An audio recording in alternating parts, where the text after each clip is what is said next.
le consentement éclairé me paraît quelque part une aberration. On peut effectivement discuter de l'épisiotomie, il faut discuter de l'épisiotomie, expliquer l'épisiotomie à la patiente durant la grossesse, mais lorsqu'on est amené à faire une épisiotomie la plus adaptée possible, la moins grande possible, pour permettre à l'enfant qui va naître d'aller mieux parce que le rythme cardiaque ne va pas bien, parce qu'il manque d'oxygène et qu'il faut activer les choses, est-ce là un crime que de pas demander? On dit à la patiente à ce moment-là, madame, je vais vous faire une épisiotomie parce que c'est nécessaire, mais on ne peut pas rentrer dans des considérations qui prennent du temps lorsque les secondes sont importantes. Je ne voudrais pas, si vous voulez, qu'à l'issue de cette campagne, on fasse du gynécologue homme, parce que l'homme est beaucoup plus pointé que les femmes, on fasse de tout gynécologue homme un pervers sexuel qui n'a comme ambition que d'agiter frénétiquement ses doigts lorsqu'il examine sa patiente, ou qu'on fasse de tout obstétricien un violeur, comme c'est dit maintenant, ou qu'on compare l'épisiotomie à une excision, comme c'est dit ailleurs. Vous voyez, je crois qu'il y a un débordement. Encore une fois, je ne mets pas en cause le témoignage de ces patientes. J'ai côtoyé, j'ai croisé des confrères qui, pour moi, n'avaient pas la fibre humaine que l'on doit avoir lorsqu'on fait ce métier. Mais n'allons pas jeter l'opprobre sur toute la profession. Voilà, absolument. Merci beaucoup, Édouard, pour ce témoignage, docteur Yamyan. Oui, je crois que le témoignage de Gérard est très très intéressant. Moi, je partage tout à fait son avis. Je ne connais aucune femme qui consente à subir une épisiotomie. Je n'en connais aucune, et pourtant, je fais ce métier depuis 25 ans. Les femmes composent avec le fait qu'on leur a fait une épisiotomie, à la condition qu'on s'en soit expliqué, et encore une fois, pas au moment de la faire, bien en amont. Et effectivement, ce débat, nous, en tant que gynéco, au démarrage, comme il a été emmanché, si je puis dire, l'été dernier, nous a beaucoup heurté, parce que ce terme de violence nous ramenait à l'idée que, finalement, on se réveillait le matin avec l'intention de nuire aux femmes. Certains de vos collègues ont parlé de gynéco-bashing à l'époque. Exactement. On s'est senti mis dans cette position, et ça a rendu les choses assez compliquées. Alors, il se trouve que désormais, cette expression est consacrée dans le langage total. Alors, peut-être que dans le langage commun, et donc peut-être que à nous de peut-être le comparer aux violences routières, où il y a effectivement des chauffards sur la route qui se réveillent le matin en se disant « je vais aller casser de la bagnole et du piéton ». Heureusement, on est peu nombreux dans cette situation dans la profession. Il y a des gens qui prennent leurs aises avec le code de la route, et ça, c'est tout l'enjeu du collège, qui édicte des recommandations de pratique médicale. Comment on fait pour être sûr que tous les gynécos s'en sont emparés et qu'ils puissent les mettre en application? Et c'est un vrai enjeu, la question de la formation continue des médecins. Et puis, enfin, il y a ce qu'on appelle l'aléa. Vous pouvez rouler en voiture, avoir un pneu qui crève et partir en vrille. Vous pouvez, en obstétrique, subir quelque chose qui vous tombe sur la pomme et qui va faire le lit du traumatisme. Et c'est vrai que nous, on a été amalgamés et ça nous a mis en très grande difficulté. Margot Collet. Si je peux rassurer Édouard, nous, notre intention n'a jamais été de généraliser et de dire que tous les gynécologues sont des pervers sexuels, loin de là. Ce qu'on observe, c'est que la plupart des soignants qui sont d'ailleurs mentionnés par les femmes des soignants, il n'y a pas que des gynécologues qui sont mentionnés, des gynécologues, des médecins, des sages-femmes, hommes et femmes sont pointés du doigt ou sont mentionnés comme étant auteurs de ces comportements inadaptés. Ça ne vous a pas empêché de titrer sur des actes sexistes, même si c'est des femmes qui sont mises en cause ? Complètement. Enfin, le sexisme peut être perpétré aussi bien par les hommes que par les femmes. Et il y a quelque chose qui m'a alertée dans son témoignage, c'est de dire des pervers qui auraient l'intention de faire du mal.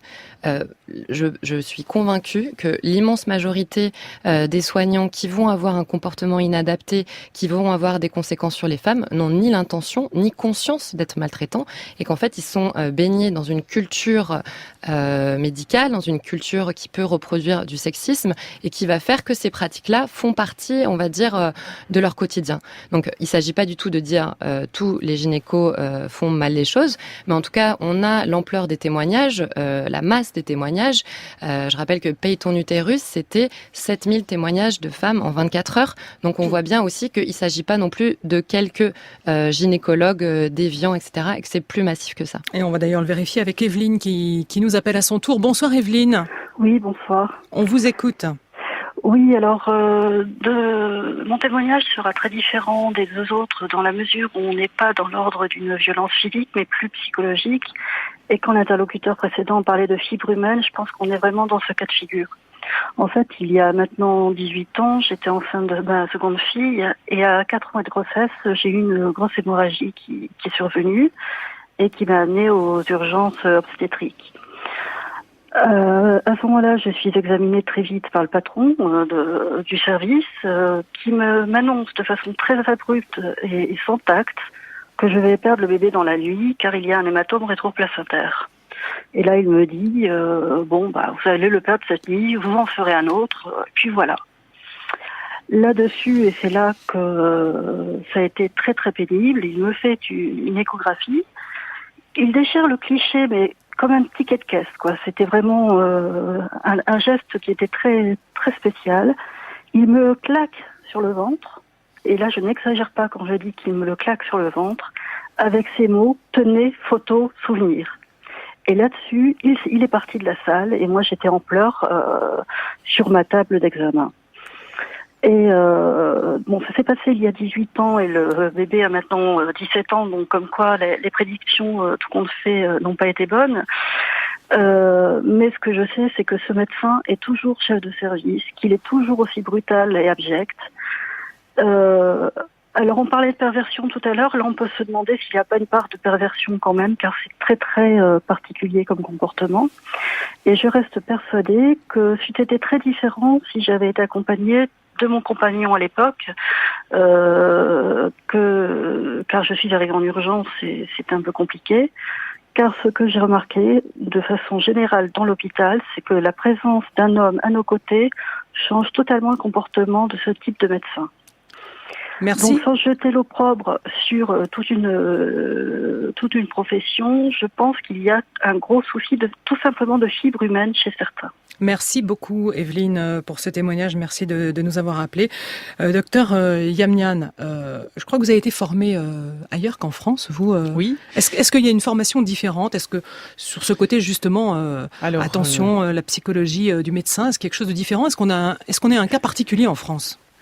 Je ne crois pas qu'on soit un cas particulier en France. J'ai fait mes études de médecine à Louvain, en Belgique. Une des lanceuses d'alerte sur le sujet est Marie-Hélène Lahaye, et elle est belge et elle vit en Belgique, donc elle n'arrive pas non plus de n'importe quelle planète.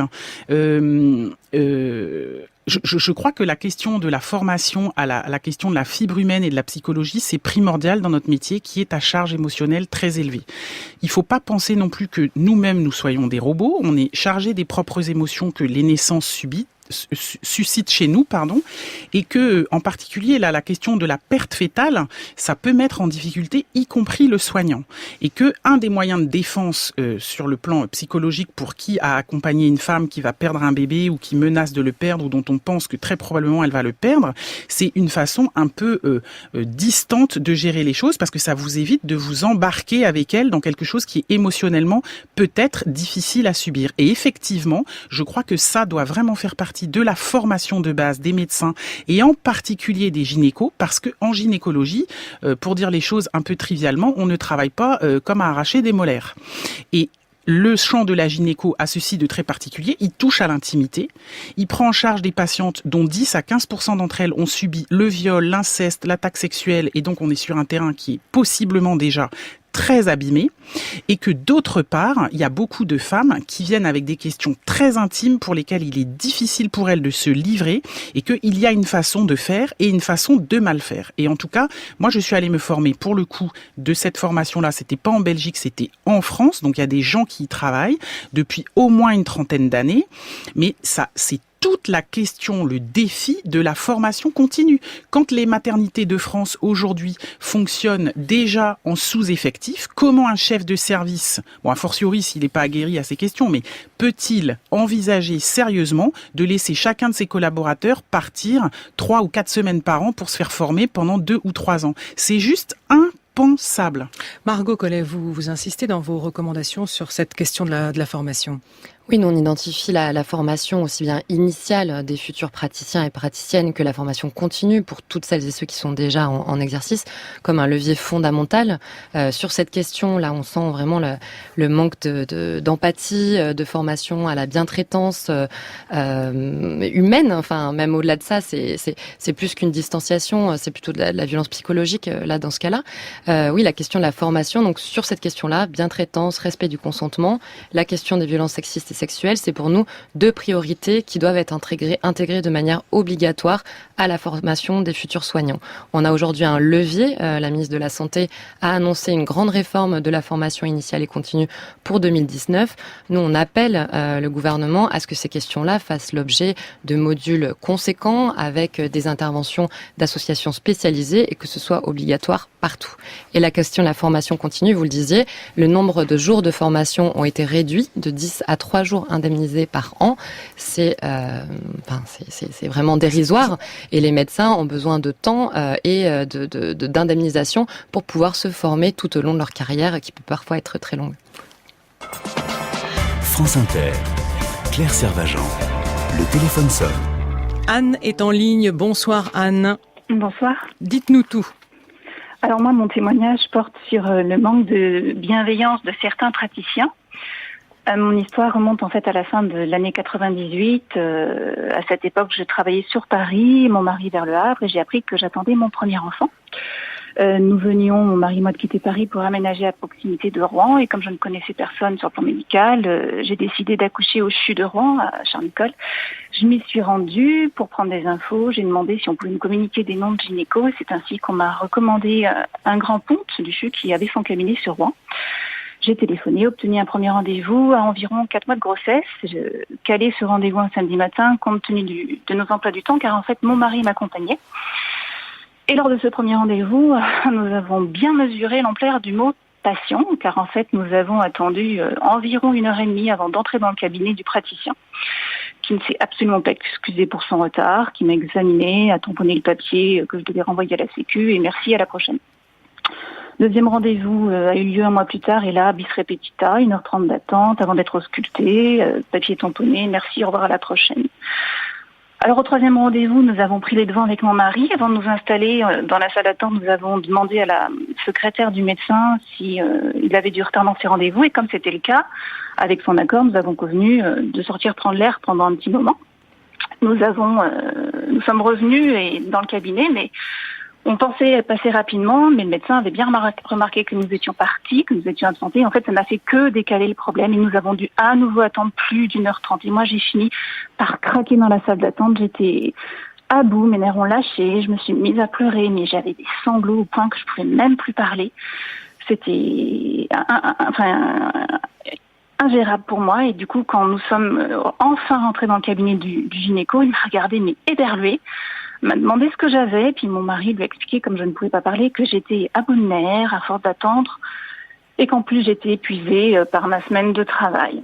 Et alors là, la réaction du gynéco a été consternante. Il nous a ouvertement engueulé, excusez-moi l'expression, en expliquant que c'était inaudible pour lui qu'on se plaigne d'attendre, que c'était normal quand, comme moi, on était en excellente santé, que sa priorité c'était les patientes à problème, que d'ailleurs il est toujours disponible pour la moindre patiente qui l'appelait entre 2 rendez-vous, que je ne savais pas la chance que j'avais d'être en bonne santé, et que je ne savais pas non plus la chance que j'avais d'être suivie par lui, que c'était un honneur qu'il me suive d'ailleurs, et que si je n'étais pas contente de sa pratique, que j'étais libre de voir qui bon me semble.